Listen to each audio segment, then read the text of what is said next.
Hello everyone, the 316 here with another Mcfarlane Toys DC Multiverse review. This time I got Collector's Edition number 21 through 23, Batman, Green Lantern Corps, and the Huntress figures. Each of these figures retail for $29.99. I was able to get mine through Mcfarlane Toy Store's bundle and was able to save quite a bit of money and only ended up spending about $75 for all three of these. So I think I did pretty good there. This is the latest collector's edition wave. I have not gotten the prior one that had the Ragman and Clock King. I will be doing a review of those after this video. I don't have either of those figures yet, but I should be getting them shipped out soon. I know Amazon shipped out one of them, but let's go ahead and look at these three. This is only the second time I've bought all three figures from a collector's edition wave. And hopefully I can find the platinums on Huntress and Green Lantern Corps. I did order a second Green Lantern Corps because it is a good army builder. And I love that Tomar Ray head. And, I could find other heads to put on that body. But one thing to note about this wave is that none of them come with a card stand. As you can see, all of their cards are, propped up against the boxes or the figures themselves. So finally getting rid of the boxes, or the card stands rather, and we're getting more accessories, arguably. Just depends on the figure, really. So Huntress's card here, we'll start on the left. Nice looking card. There's the back read up for you. Pretty nice. In the binder it goes. We have the Battle Damage Dark Knight Returns Batman here. There's the back of that. And finally, we have the Green Lantern Corps one. Really like the artwork on this one. And there's the back there. Kind of just a brief read-up of, the Green Lantern Corps in a nutshell. But really nice cards. I like the Collector's Edition cards just a little more than the Multiverse ones. But yeah, like I said, in the binder, they go. They all come with a DC Multiverse stand, of course. Although, I believe my Batman one here didn't come with one that had silver printed on it, whereas Huntress and the Green Lantern Corps ones do. Now I'm going to get this accessory out of the way, but the Dark Knight Returns Batman here comes with this giant lamppost. This thing is huge. Like, let me get in my ruler here just so you can see. This thing is huge. Nearly a foot tall. It's very close to being a foot tall. This thing is awesome. And honestly, it's the only reason that I actually decided to get this whole bundle wave, because of this lamppost. I know. I bought a figure for a lamppost. I get it, but it's just cool. It's cool to have. And, if I see the platinum, I might pick it up. I might enter for the raffle just so I can have two of these things. I know. Again, it sounds dumb, but it's just, I really like this accessory. Like, this thing is just, it feels quality, and it does come disassembled in the package. It's just two pieces here, but it is keyed. One plug is bigger, and it just goes on like that. I do wish I could swivel it, because it is at an angle, as you can see, rather than being, straight along the. There you go. That's what I'm trying to say. It's not against the square side. It's with the diagonal. Anyway, that accessory out of the way. I guess we could start with Batman's accessories here. So he comes with the same grapnel here. That's the horse Build-A-Figure wave came with. Exactly the same, nothing different. I don't have that figure, but I know it came with that. Batman here comes with 3 different sets of hands, 2 of which are unique, which are on the figure, and the other sets of hands, a pair of fists in this nice blue color, and a pair of grippers as well. And then his unique hands we'll take a look at in a little bit, but he also does come with an alternate head sculpt here. This one's actually on the figure in the box, but really, really nice sculpt here. Has some pretty decent battle damage, and it looks just like the source material. Hair is done well as well. It's hard to tell on camera, but it's actually painted a darker gray, and there's a light gray dry brushing on top. Really nicely done on that. That's all of Batman's accessories. Huntress and Green Lantern Corps, I think, are the standouts with their accessories. So, of course, they come with a couple sets of hands. Huntress comes with 3. She's got her trigger fingers, one for each hand for her crossbow up there. We'll look at in a bit. She has 2 open, splayed out hands, one for each side, and she comes with 2 fist hands as well. Those have some nice texturing on those. The Huntress here will get her crossbow out. It's I don't really love this crossbow. I wish there was some more going on with it, but you know, it's a crossbow. It works. That's all that really matters. And it fits in her hand pretty well, even though the handle's very thick. I was quite surprised. Like I said, works well. But her last accessories are what make this figure stand out. Her face plates, as you can see here. Pretty simple, self-explanatory. You can swap out her face. So she's got this smiling one, which is I think my favorite, with the big ears, Wolverine style. This is the one she comes with out of the box. This, ooh, that was weird. This, you know, same face basically, but this one's just a neutral expression, no smile. And then the last one, which I also like, the non-ears one, but rather just a face mask. This one looks good too. This one's kind of like modern, I would say, whereas these are more contemporary. Still cool though. I'm going to leave this one on for the rest of the review. And then the Green Lantern Corps. Woof. This one comes with a ton of accessories. Like, god damn. Anyway, so it comes with 2 head sculpts here. You get an Ob and Sur head sculpt here.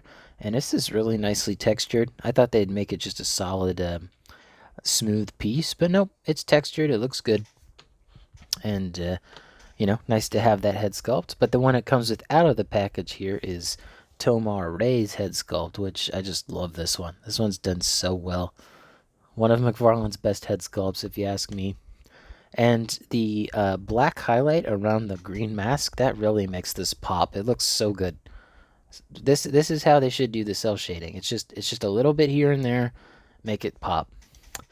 But it comes with a construct shield here. It's just it's a rubbery plastic, but it's got you know, stiffness to it, so I don't feel like it's gonna break. But if you want to put the shield on, I recommend putting it on where the wrist is rather than where the hand is. It fits on good. It doesn't feel like it's gonna break. Just put it on the wrist if you're worried about that. Of course, it comes with a Green Lantern battery. This one is different from the rest. This one is just a standard battery mold, so they could reuse this for other lantern colors. At least I'd hope they would. They got the mold for it now. But as you can see, the bottom portion of my lantern is very crooked. Should be easy to fix with some heat, but that does suck. And it is painted with some light green paint here. And is that glow in the dark? I believe that it is glow in the dark. I'm using my UV light on it. It definitely phosphoresces, but I'm not sure if it glows in the dark. Probably not, but there you go with that. Hands-wise, God, this figure comes with 5, yes, I said 5 right hands and 3 non-ringed hands on his left hand. So he comes with a fist.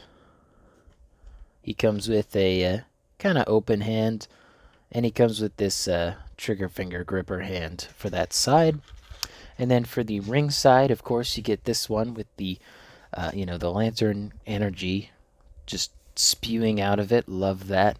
I don't think you can see a ring in the middle of that. I think it's just, you know, green. They did overspray a little bit on that hand. Hard to see. But anyway, this is probably my favorite accessory of this figure. This, I was like, why is this just a construct? It is a construct of one of the Guardians. The detail on that is impressive. So impressed by that. Very well done. You know, maybe this is Ganthet or another one of the Guardians.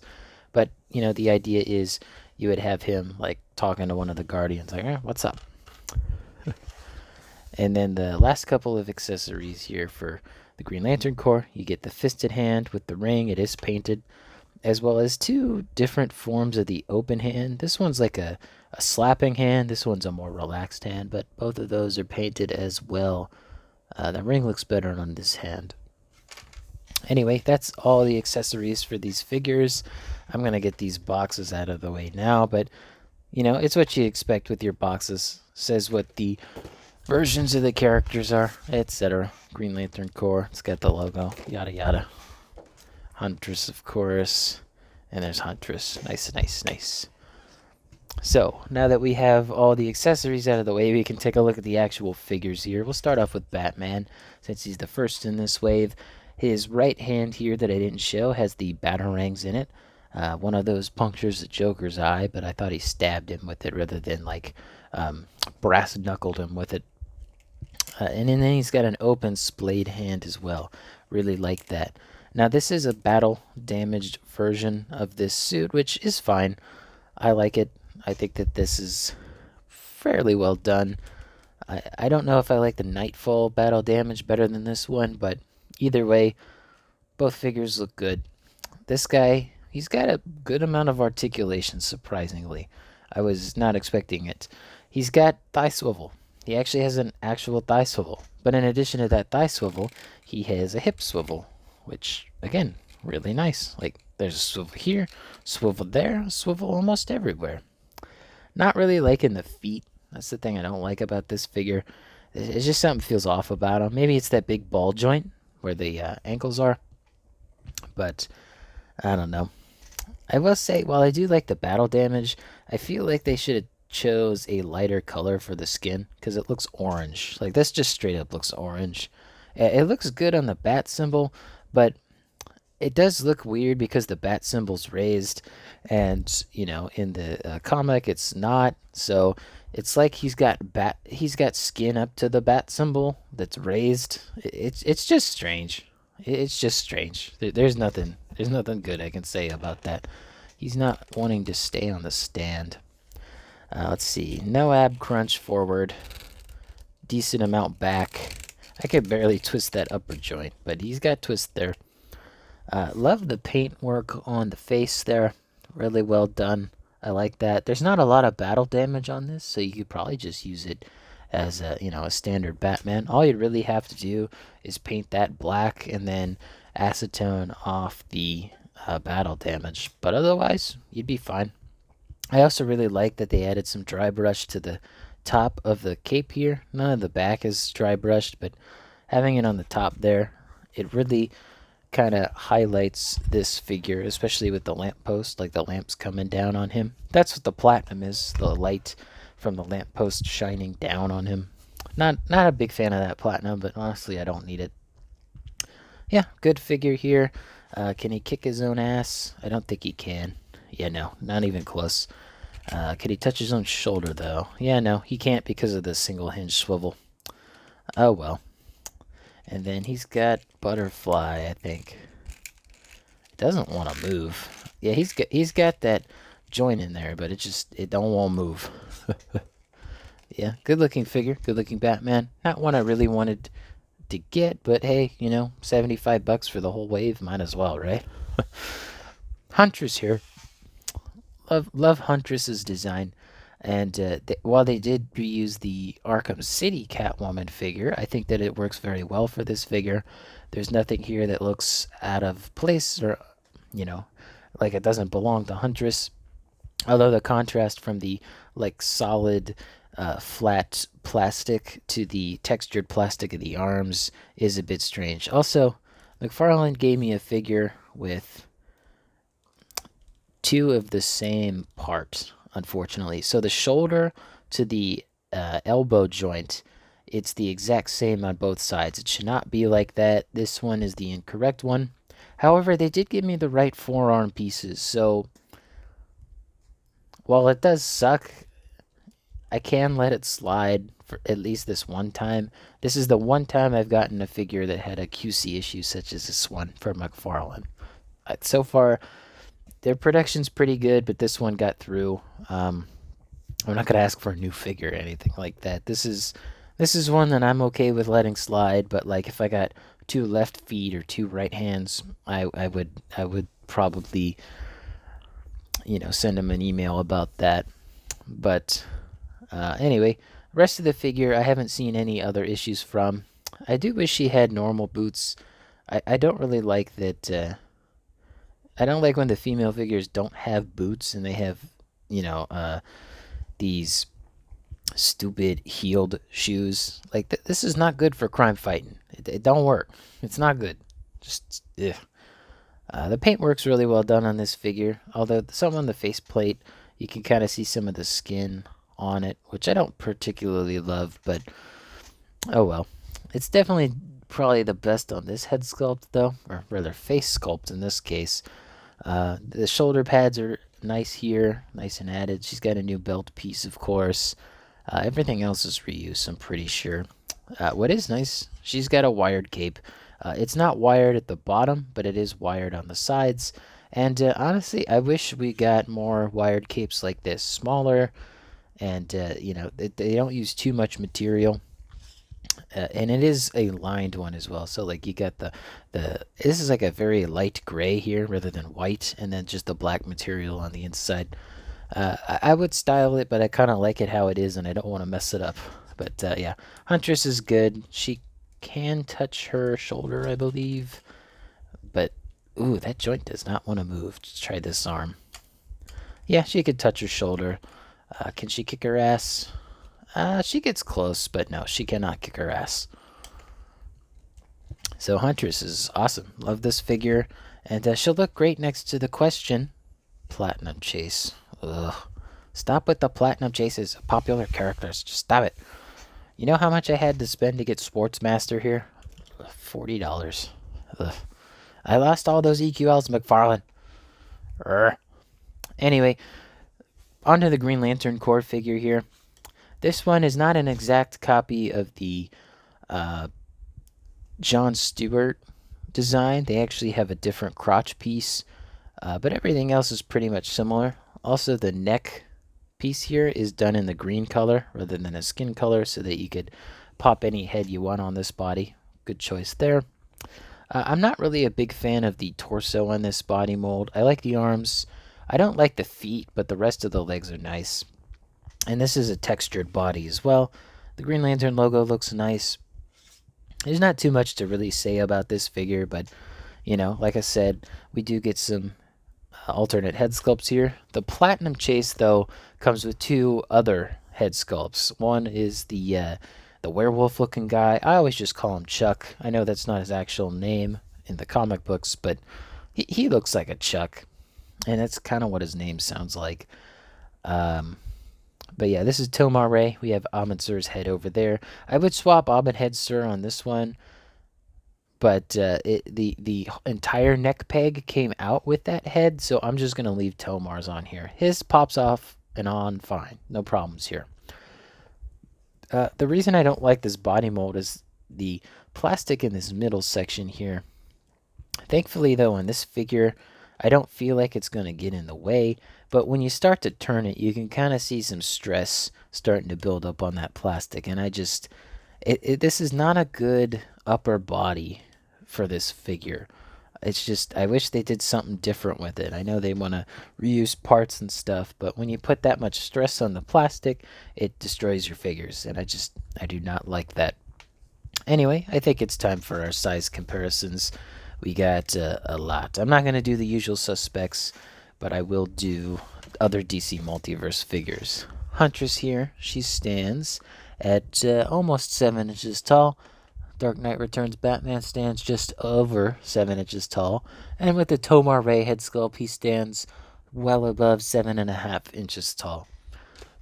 So, you know, pretty decent heights on all of these. You could probably get Huntress to stand up a little taller. I kind of have her in a pose. But I'm going to do these individually. So we'll start off with the Battle Damage Dark Knight Returns Batman. I don't have any of the figures from that particular comic book or cartoon movie here. Uh-oh. One of the figures just lost their accessories. Oh, well, I'll get it later. But we have the Trinity here. So we got Wonder Woman. And we got Superman that does use the Dark Knight Returns body.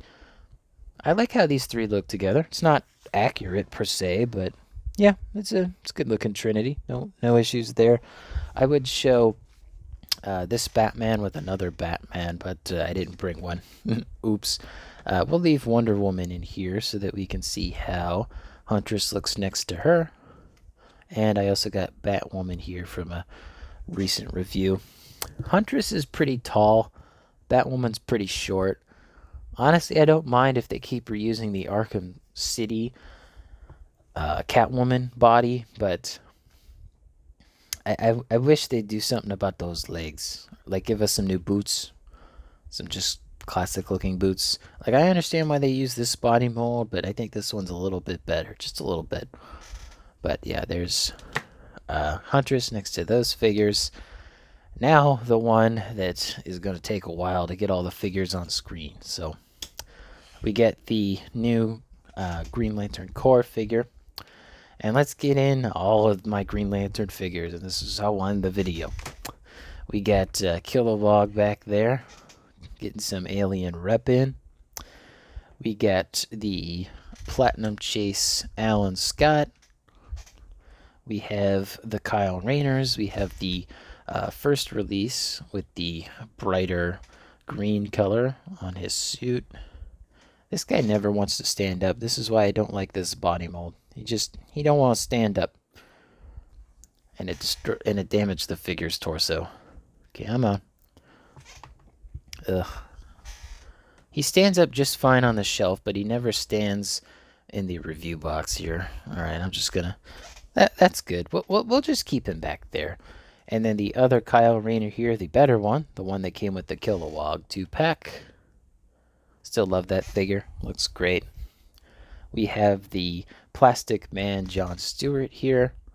Head swap between him and this body is pretty easy. It looks alright, but again, the neck is not painted. And then let's get our Hal Jordans in here. We have the Silver Age version from the Digital Wave 1. And then we have the Parallax version of Green Lantern. Yeah, really loving how the Green Lanterns are coming along. This is a good army builder. Hopefully Mcfarlane produced the Green Lantern Corps in a good amount of numbers. And hopefully I get a platinum for this one. Hopefully Amazon sends me the platinum, otherwise I'll just have two of the same figure. But good thing it comes with alternate heads. Let me bring in the other two figures from this wave here. So overall, I think that this might be my favorite Collector's Edition wave. Just really well done. They got rid of the card stand. The accessories feel good here. Really loving this lamppost. Wouldn't have bought that Batman otherwise. Give us more lampposts. Give us weird accessories like this. Hell, give me a bench. Give me a bench. Just a bench so I can have my figures sit down. Of the three figures, though, this is the one that's going to go for a lot, I feel. You know, it's just, Tomar Ray, Abensur, and then the Platinum. Especially, that Platinum Chase is going to go for a lot of money. I foresee that. So, if you're collecting this line and collecting, like, hard-to-get figures or figures you think are going to go up in value, that one for sure. Especially since it's an army builder. I could see this as, like, someone buys, like, 100 copies of the figure, but then, like, no one wants it because everyone has their army built, but can't have too many Green Lanterns, right? Huntress is a must-buy for me. For you, it might not be, but, she's going to look great next to that Question figure. That's a Platinum Chase. I'm tired of Platinum Chases. The Dark Knight Returns Batman is cool here. I mean, like I said, I bought this just for the lamppost. I basically paid $15 for a lamppost after the $20 off and all that. But yeah, definitely recommend this wave. It's a good wave and lamppost. But hope you guys enjoyed this video. Let me know in the comments down below which of these figures is your favorite. Don't forget to leave a like on the video, subscribe, and hit the bell. It all helps out the channel. And as always, peace.